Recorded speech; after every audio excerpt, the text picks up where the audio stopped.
Hello students, मैं हूं आपका फिजिक्स का टीचर और मैं आपको सिर्फ फिजिक्स पढ़ाऊंगा नहीं, मैं आपको फिजिक्स को फील करवाऊंगा। तो फिजिक्स स्टूडेंट्स का एक पैशन होता है, वैसे भी फिजिक्स मेरा भी एक पैशन था। तो उसी पैशन को लेके मैंने आईआईटी का एग्जाम क्लियर किया और नेट का एग्जाम भी मैंने 3 बार क्लियर किया है। और जिनका मैंने बातों का इस्तेमाल करके इन एग्जाम्स को क्रैक करने के लिए और कॉन्सेप्ट्स को समझने के लिए मैंने मदद ली थी, उन्हीं बातों को मैं आपके साथ डिस्कस करूंगा। वो बातें हैं बहुत छोटी लेकिन कॉन्सेप्ट्स हैं बहुत मोटे। तो अभी हम देखेंगे तो नॉर्मल रिएक्शन के जो कॉन्सेप्ट्स होते हैं जो कि हमारे आमकर एग्जामिनेशंस में पूछे जाते हैं कि नॉर्मल रिएक्शन, उसमें हम कंफ्यूज हो जाते हैं क्योंकि उसमें बहुत सारे वेक्टर्स की डंडियां लगी होती हैं। जो सुनने में नॉर्मल रिएक्शन हमें बहुत इजी लगता है, जब हम किताबों में देखते हैं होता भी इजी है, लेकिन हमारी जो समझ होती है उसकी, जिसके कारण हम कई क्वेश्चंस में नॉर्मल रिएक्शन के जो बेसिक बेसिक बातें होती हैं, जो नॉर्मल रिएक्शंस की छुपी हुई बातें होती हैं, उनको हम मिस कर जाते हैं। तो let us see normal reaction. Let us see normal reaction. Okay, तो मैकेनिक्स में जब भी एक फिजिसिस्ट एक मैकेनिक्स के बारे में बात करता है, तो मैकेनिक्स में जो फोर्स होती है वो सर्वोपरि होती है। मतलब फोर्स एक ऐसी चीज है कि मैकेनिक्स के बाद सबसे पहला जो नंबर आता है वो फोर्स का ही आता है। मतलब हमें फोर्स पहचान नहीं आनी चाहिए। फोर्स जो बिगेस्ट प्लेयर होता है मैकेनिक्स में, मतलब हम मैकेनिक्स पढ़ने लगते हैं तो हमें बार बार दिखता है कि अच्छा ये अलग अलग टाइप की फोर्सेस आती हैं हमारे सामने। जैसे एक mg की ग्रेविटेशनल फोर्स होती है, स्प्रिंग की फोर्सेस भी होती हैं, मस्कुलर इलेक्ट्रोमैग्नेटिक फोर्सेस होती है। जो मस्कुलर फोर्सेस होती है वो भी एक तरह की इलेक्ट्रोमैग्नेटिक फोर्सेस होती है, स्ट्रॉन्ग फोर्सेस होती है, वीक फोर्सेस होती है, न जाने कितनी फोर्सेस हैं। तो वैसे तो 4 फंडामेंटल फोर्सेस होती हैं नेचर में, लेकिन उनको मिला मिला के बहुत सारी फोर्सेस बन सकती हैं। तो उन सारी फोर्सेस की मदद से हमें मैकेनिक्स की पढ़ाई करनी होती है, और उन सारी फोर्सेस में एक टाइप की फोर्स होती है जिसको हम बोलते हैं नॉर्मल रिएक्शन। तो क्या है? It is a type of one force. आप मेरे साथ साथ अपनी कॉपी में छोटे छोटे लेक्चर्स को देख के आप अपने नोट्स बना सकते हैं, जिसके आप रिवाइज कर सकते हैं। और पेपर से पहले और किसी भी एग्जाम के, किसी भी टेस्ट के हिसाब सामने आप जब उनको रिवाइज करेंगे तो फटाफट से आप उनको रिप्रोड्यूस कर पाएंगे और इन कॉन्सेप्ट्स का यूज कर पाएंगे। Okay, so let me write the first point. It is type of force, it is type of force. और ये पढ़ते किसमें? हम मैकेनिक्स में। मैकेनिक्स में it is a type of force. Okay, so इसमें जो अगली बात मैं आपको बताना चाहता हूं, it acts when the motion of the body is constraint in a certain direction. Second thing, it acts when motion of the body is constraint. Constraint का मतलब होता है रुकावट। तो मैं हिंदी में लिख देता हूं यहां पे, ताकि आपको किसी प्रकार की कोई भी समझने में और सेंस क्रिएट करने में दिक्कत ना हो। जब भी हमारी जो बॉडीज होती हैं, बॉडीज जैसे हम बॉल्स को पढ़ते हैं, ब्लॉक्स को देखते हैं, बस हो सकती है, ट्रक हो सकता है, ये जो सारी बॉडीज होती है, इनकी मोशन पे जो रुकावट लगती है, जब एक किसी दिशा में जाती है तो सामने से इनको उस दिशा में जाने में जो रुकावट होती है, उसका जो हिंदी अनुवाद है, उसको हम, रुकावट तो हिंदी है, जो उसका इंग्लिश अनुवाद है उसको हम क्या बोलते हैं? कंस्ट्रेंट। तो it acts in a direction, इस बात का हमें बहुत ध्यान रखना है। It acts in a direction, it acts when the motion of the body is constraint. मतलब बॉडी किसी एक दिशा में जाना चाहती है, लेकिन उस दिशा में जाने से कोई वहां पे सरफेस है जो कि उस दिशा में जाने से बॉडी को रोक रहा है। तो जिस दिशा में बॉडी की जाने की टेंडेंसी थी, तो हमें कैसे याद रखना है? जिस दिशा में बॉडी की जाने की टेंडेंसी थी, और जब उस दिशा में जाने से उसको रुकावट पेश आती है, तो जिस दिशा में बॉडी जा रही थी उसके उल्टे क्या आती है? हमारी नॉर्मल रिएक्शन। ओके, सो बिल्कुल क्लियर है ना, इसमें किसी प्रकार का कंफ्यूजन नहीं होना चाहिए। It goes in a direction opposite to the direction to which motion of the body is constraint. तीसरी बात, तो इसमें मैं आपको पॉइंट्स इस तरीके से लिखाऊंगा कि कम से कम पॉइंट्स में कोई पॉइंट मिस भी ना हो जाए, और कम से कम पॉइंट्स में हमें सारी नॉलेज एक ही जगह पे एक ही बार में कंप्लीटली पता लग जाए। Okay, so third point is it acts in a direction, it acts in direction opposite to It acts in a direction opposite to the direction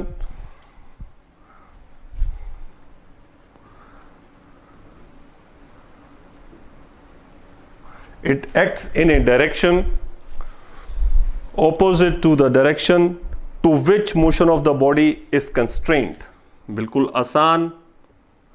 To which motion of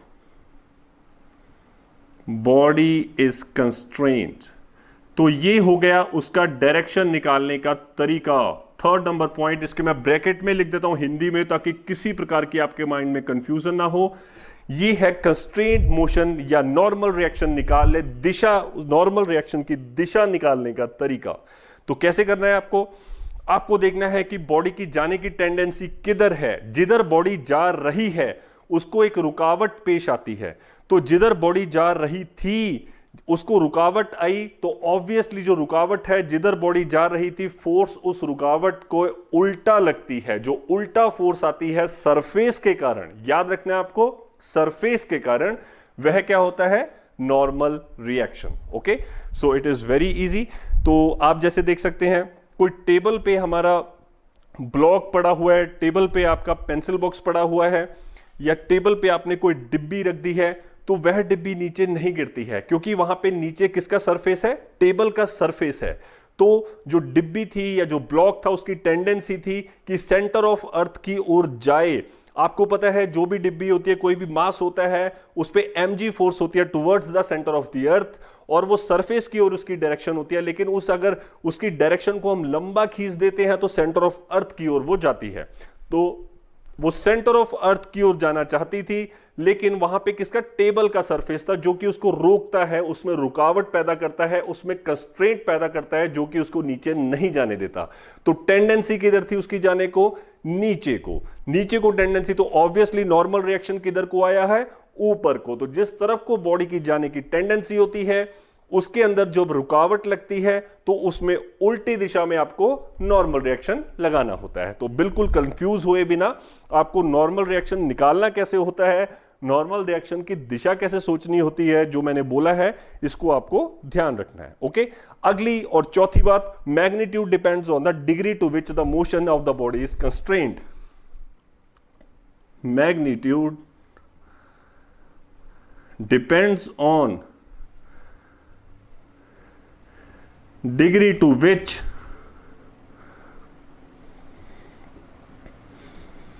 motion of the body is constrained. Motion of body is constrained.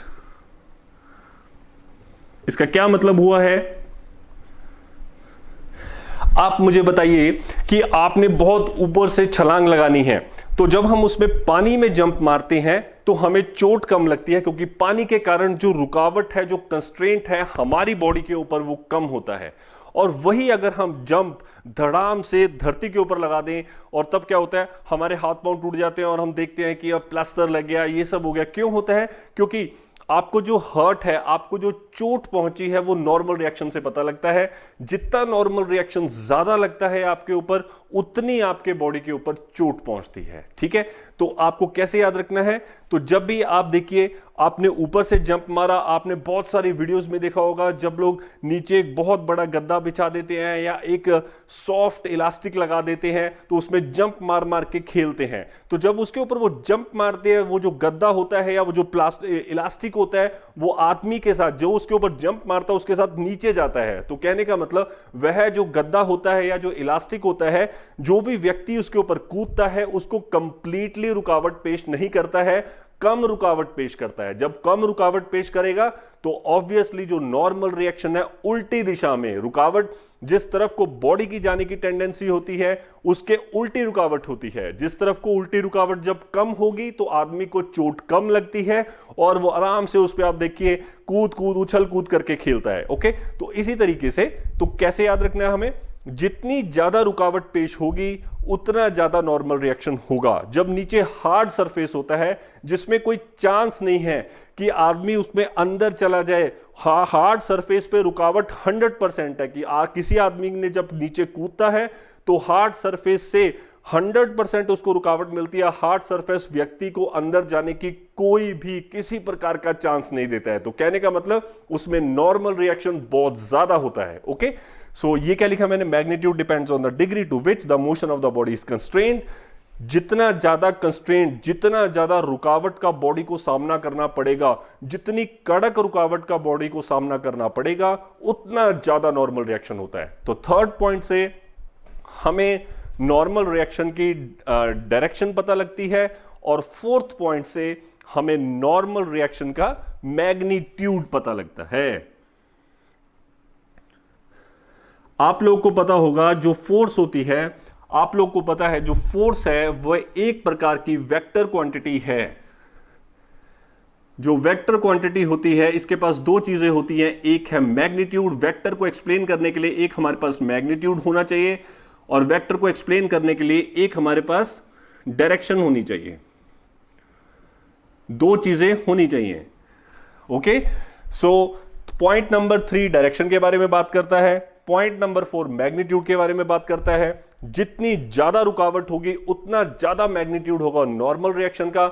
Normal reaction एक surface के ऊपर आता है, जिस तरफ को body की जाने की टेंडेंसी होती है, जिस तरफ को, और उसमें जब बीच में अड़चन या रुकावट आ जाती है तो जिस तरफ को बॉडी जा रही होती है उसके उल्टा हमारा नॉर्मल रिएक्शन आता है। ओके, तो डायरेक्शन मैंने आपको समझा दी है, और आपको मैंने मैग्नीट्यूड बता दिया है कि मैग्नीट्यूड कम ज्यादा कैसे होता है। ओके, तो अभी हम एक क्वेश्चन करेंगे, उस क्वेश्चन के माध्यम से आपके कॉन्सेप्ट हो जाएंगे बिल्कुल क्रिस्टल क्लियर, और आप किसी प्रकार के क्वेश्चन को डील करने के लायक हो जाएंगे। ओके, सो लेट मी ड्रॉ वेरी इजी।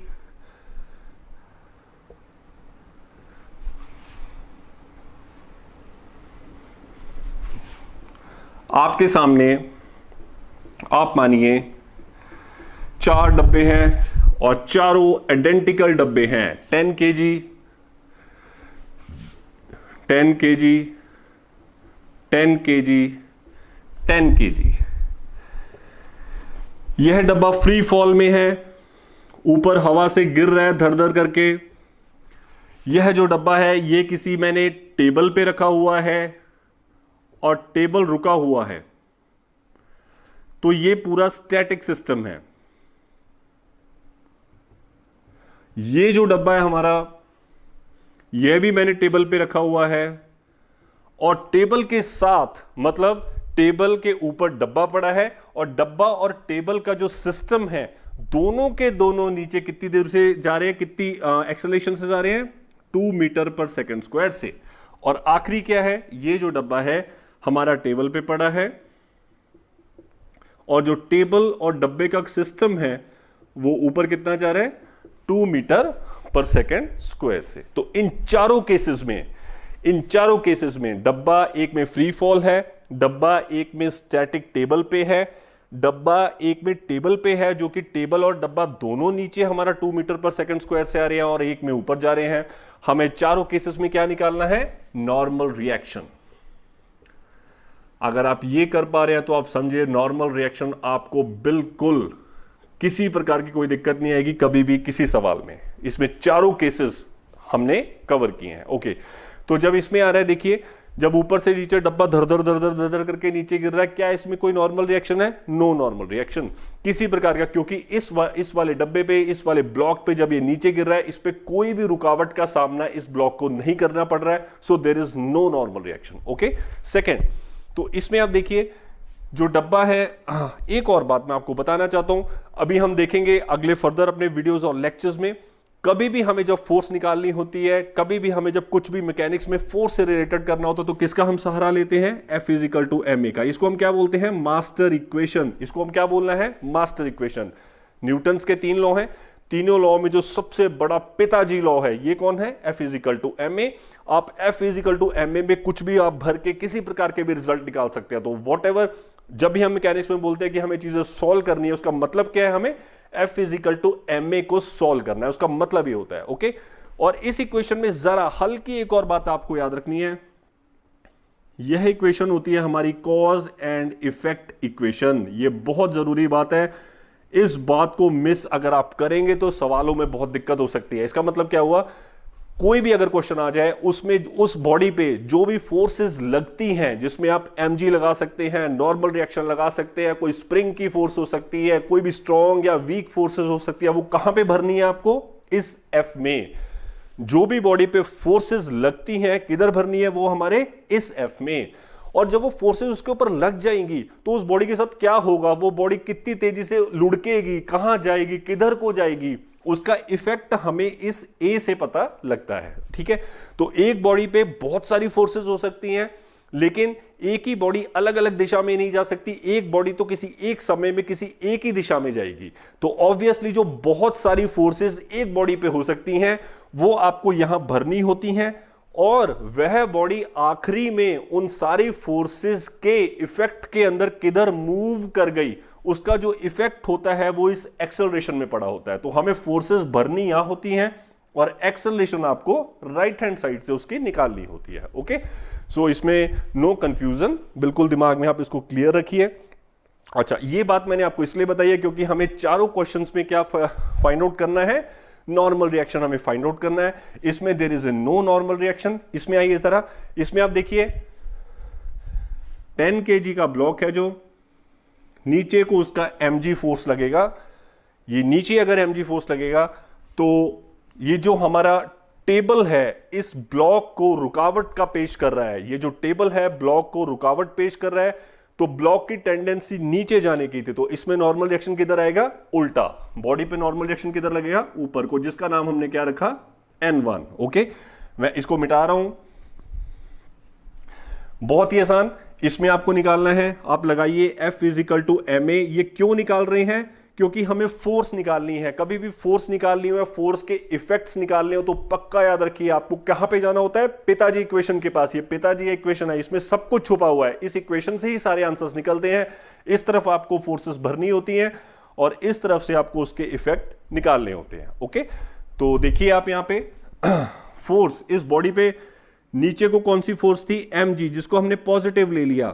एक पर्टिकुलर डायरेक्शन में जब भी हम चीजों को 1D में डील करते हैं तो जो हमारे वेक्टर्स होते हैं हट जाते हैं और पॉजिटिव और नेगेटिव साइन से काम चल जाता है। मैं दोबारा रिपीट करता हूं, जब भी चीजें हमारी 1D में होती हैं और जो वेक्टर्स होते हैं, वेक्टर के ऊपर वाली डंडी हट जाती है और हमारे पॉजिटिव और नेगेटिव साइन से ही काम चल जाता है और हमें एक्स्ट्रा ऊपर डंडी लगाने की जरूरत नहीं होती है। हमें सिर्फ साइंस पे ध्यान रखना होता है जब भी चीजों की मूवमेंट किस में होती है? 1D में। ओके, तो इसमें आप देखिए इसकी जो हमारी फोर्सेस है या फिर इसकी जो मूवमेंट थी, जो मूवमेंट हम एक्सपेक्ट कर रहे थे वो y के अलोंग थी। ओके, तो नीचे को हमने +mg लिख दिया। आपको जो भी डायरेक्शन होती है वो आपकी मर्जी होती है कि आप प्लस कौन सी डायरेक्शन को लेना चाहते हैं। अपनी मर्जी से उस डायरेक्शन की मर्जी के हिसाब से आपको पॉजिटिव और नेगेटिव लगाना है। कोई फर्क नहीं पड़ता है, अगर मैं ऊपर को भी पॉजिटिव ले लेता तो आंसर सेम आता। तो आपकी मर्जी है कि आप पॉजिटिव किधर लेना चाहते हैं और उस मर्जी वाले पॉजिटिव के अकॉर्डिंगली आपको इक्वेशन में चीजें भरनी होती हैं। आंसर विल रिमेन सेम, कोई दिक्कत नहीं है। तो देखिए मैंने नीचे को y लिया था तो नीचे को mg था तो पॉजिटिव mg डाला।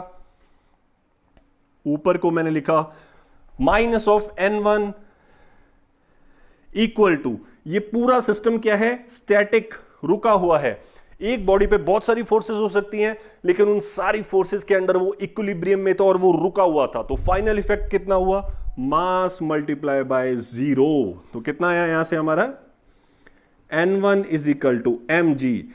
N1 = m is 10 kg और g को आप मानिए 10 मीटर/सेकंड स्क्वायर। g की एग्जैक्ट वैल्यू होती है 9.8, लेकिन क्वेश्चंस में नॉर्मली आपको कितनी गिवन होती है? 10 मीटर/सेकंड स्क्वायर, ताकि कैलकुलेशंस बच्चों के लिए इजी हो जाए। ओके, सो यहां पे हमने कितना निकाला आंसर? 100 न्यूटन। न्यूटन क्यों है? क्योंकि मैंने आपको शुरू में बताया था नॉर्मल रिएक्शन एक टाइप की फोर्स होती है और फोर्स की यूनिट्स कितनी होती हैं? न्यूटन की। तो दैट इज व्हाई मैंने साथ में क्या लगाया? न्यूटन। ये खत्म हो गया। अगली बार देखिए, यहां पे फिर से मैंने क्या लगाया? F = ma। जब भी फोर्सेस निकालनी होती हैं या इफेक्ट्स निकालने होते हैं आपको F = ma का भरपूर रूप से इस्तेमाल करना है। तो कितना लिखा आपने? F = ma। इस ब्लॉक के ऊपर नीचे mg, इस ब्लॉक के ऊपर नॉर्मल रिएक्शन। देखिए ये जो ब्लॉक था ये नीचे mg से आना चाहता था। ये जो ब्लॉक था इसकी टेंडेंसी थी कि नीचे g मतलब 9.8 मीटर पर सेकंड से धर धर धर धर करता वो नीचे आता, लेकिन ये जो पूरा ब्लॉक है नीचे 9.8 से नहीं आ पाया, कितने से आ रहा है 2 मीटर पर सेकंड स्क्वायर से। इसका मतलब ये हुआ उसका मन तो था कि वो भागता भागता बहुत तेज जाता 9.8 से, लेकिन कितने से जा पा रहा है 2 से। तो इसका मतलब यह जो टेबल है वो इस ब्लॉक को कुछ कंस्ट्रेंट दे रहा है, इसको कुछ रुकावट दे रहा है। तो कहने का मतलब this is also a constraint, this table is giving constraint to the block. तो नॉर्मल रिएक्शन आएगा, तो वो नॉर्मल रिएक्शन जिस तरफ को ब्लॉक की जाने की टेंडेंसी थी उसके उल्टा आएगा। तो ब्लॉक नीचे जाना चाह रहा था 9.8 से लेकिन नहीं गया, तो क्या करेंगे नॉर्मल रिएक्शन ऊपर वाली दिशा में। तो कितना लिखा मैंने N2। Okay, so it should be clear. F is equal to MA, F की जगह आपने पुट किया mg, N2 M, और ये होता है फाइनल इफेक्ट। मैंने आपको बताया था यहां पे टेबल और ब्लॉक दोनों नीचे हमारी कितनी उससे जा रहे हैं एक्सेलरेशन से 2 मीटर पर सेकंड स्क्वायर से, तो मैं यहां पे 2 लिखूंगा। इस वाले ए में आपको फाइनल इफेक्ट भरना होता है, दोनों मिलके कंप्लीट सिस्टम नीचे 2 से जा रहे हैं, इसलिए 2 यहां पे हमने भर दिया है। तो N2 की वैल्यू कितनी है, बहुत आसान, mg मतलब 10 मल्टीप्लाई बाय 10, इस g को मैंने 10 यूज किया, minus 10 multiply by 2, 80 newton. Very easy. Last again इसमें आप यूज करिए F is equal to MA। क्यों यूज कर रहे हैं, क्योंकि हम नॉर्मल रिएक्शन निकालना चाह रहे हैं। तो नॉर्मल रिएक्शन को निकालते निकालते हमें उस इक्वेशन का, जिसको मैं मास्टर इक्वेशन कह रहा हूं, पिताजी इक्वेशन कह रहा हूं, जिसमें बहुत सारी इंफॉर्मेशन छुपी होती है और ज्यादातर क्वेश्चंस में हमें उसका इस्तेमाल करना होता है, दैट इज वाई मैं उसको दोबारा लिख रहा हूं। Again this is a vector equation, लेकिन चीजों की जो मूवमेंट है वो 1D में है। जब भी चीजों की मूवमेंट 1D में होती है वेक्टर इक्वेशन में, तो वेक्टर को मिटा के आप प्लस माइनस से अपना काम चला सकते हैं। तो मैंने ये मिटाया, तो F की जगह मैंने भरा नीचे को mg minus of N2 is equal to M multiply by A की वैल्यू मैं भरूंगा -2, क्योंकि पूरा सिस्टम ऊपर जा रहा है -2 से। ये बहुत ही अजीब केस है, इसमें बॉडी का ब्लॉक का नीचे आने का मन कर रहा था 9.8 से। अरे ये क्या हो गया, आना तो मैं नीचे चाहता था और उल्टा जा रहा है। जबरदस्त कंस्ट्रेंट है, जबरदस्त रुकावट है कि एक दिशा में बॉडी जाना चाह रही है, उस दिशा में चल भी नहीं पाई और रुकी भी नहीं, बल्कि जिस दिशा में बॉडी जाना चाह रही थी उससे उल्टी दिशा में बॉडी को जाना पड़ रहा है। तो इसको हम कहते हैं ओवर कंस्ट्रेंट मोशन। बॉडी नीचे mg से जाना चाह रही थी, लेकिन किधर जा रही है, ऊपर 2 मीटर पर second square. So this is a over constraint. तो कंस्ट्रेंट तो रुकावट तो है ही है, अगर रुकावट है तो पक्का और पक्का यहां पे नॉर्मल रिएक्शन आएगा, जिसका नाम हम इस केस के लिए N3 रख लेते हैं। इस केस के लिए कितना रखते हैं, N3। ओके, इसको आप सॉल्व करिए, बहुत ही आसान। कितना आया ये N3, इस m की जगह लिखा मैंने 10 मल्टीप्लाई बाय 10, माइनस इस m की जगह लिखा 10, माइनस जब इस तरफ आएगा तो वो बनेगा हमारा प्लस मल्टीप्लाई बाय 2, इसका बना आंसर 120 न्यूटन। और ये फिजिकली भी हमें समझ लग रहा है, इस केस में कोई कंस्ट्रेंट नहीं था, कोई रुकावट नहीं थी, तो रुकावट का आंसर कितना था, 0। कितना मतलब यहां पे 0 का मतलब क्या आंसर है, नॉर्मल रिएक्शन इज 0।